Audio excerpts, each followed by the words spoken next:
केंद्र सरकार राज्यसभा में देश के मुख्य चुनाव आयुक्त और चुनाव आयुक्त की नियुक्ति संबंधित बिल लेकर आ रही है। इस बिल के मुताबिक चुनाव आयुक्त नियुक्ति की कमेटी में 3 सदस्य होंगे। बिल के अनुसार प्रधानमंत्री, नेता विपक्ष और पीएम द्वारा मनोनीत केंद्रीय मंत्री होंगे। आम आदमी पार्टी ने बिल का विरोध किया। आप राज्यसभा सांसद सुशील गुप्ता से बातचीत की। हमारे संवाददाता देवेश कुमार ने। राज्यसभा में अब मुख्य चुनाव आयुक्त और चुनाव आयुक्त से संबंधित एक बिल लेकर आ रही है। क्या कुछ इस बिल में है और किस तरह से अब उनकी नियुक्ति होगी, इस पर बातचीत के लिए हमारे साथ आम आदमी पार्टी के राज्यसभा सांसद है सुशील जी। सुशील जी, लगातार आप बिल का विरोध अध्यादेश जब आया था उसका भी किया था, अब एक नया बिल राज्यसभा में लेकर आ रहे हैं केंद्र सरकार, वो भी चुनाव आयुक्त से संबंधित है, उनकी नियुक्ति से संबंधित है। इसको आप किस तरह से देखते हैं? केंद्र में बैठी मोदी सरकार, प्रधानमंत्री जी इस देश की लोकतंत्र को कुचल देना चाहते हैं। इस देश के संवैधानिक संस्थाओं को पंगु बना देना चाहते हैं। आपने दिल्ली के बिल के अंदर देखा किस प्रकार दिल्ली के 2 करोड़ लोगों के वोट की पावर को जीरो कर दिया, किस प्रकार संघीय ढांचे में चुनी हुई सरकार की पावर को खत्म करते जा रहे हैं।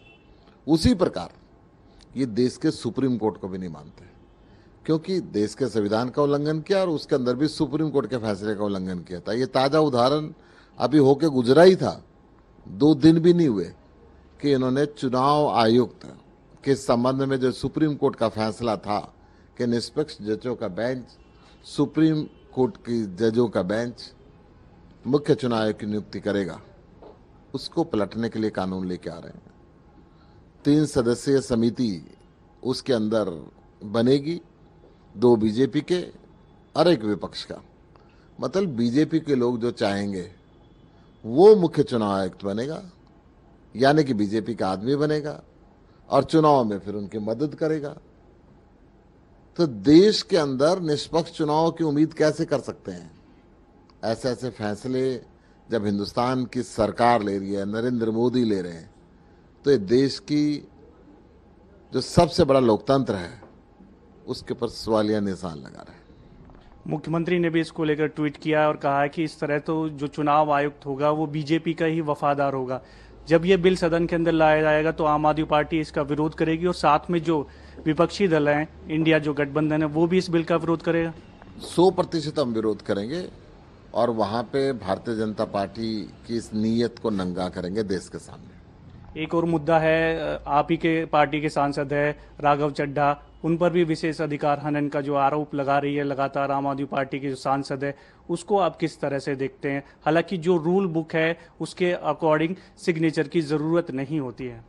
देखिए, विशेषाधिकार समिति का जहां तक मामला है वो तो राघव जी उनके सामने जवाब देंगे, परंतु सदन के पटल के ऊपर जो भारतीय जनता पार्टी के सांसदों ने झूठ बोला और मीडिया के अंदर एक झूठा अभियान जो चला रहे हैं कि आम आदमी पार्टी के सांसद राघव चड्ढा ने झूठे हस्ताक्षर किए, तो ये 100% झूठ है, क्योंकि सिलेक्ट कमेटी के लिए हस्ताक्षर की जरूरत ही नहीं होती और ना ही कोई हस्ताक्षर किए गए। वो झूठ का पर्दाफाश करने के लिए सवेरे प्रेस कॉन्फ्रेंस की गई। तो बिल्कुल लगातार आम आदमी पार्टी केंद्र की मोदी सरकार का विरोध कर रही है। आरोप यही लगाए जा रहे हैं कि लोकतंत्र की जो हत्या है वो केंद्र सरकार करने में जुटी हुई है। कैमरामैन मनोज कोहली के साथ देवेश कुमार, टोटल न्यूज़, दिल्ली।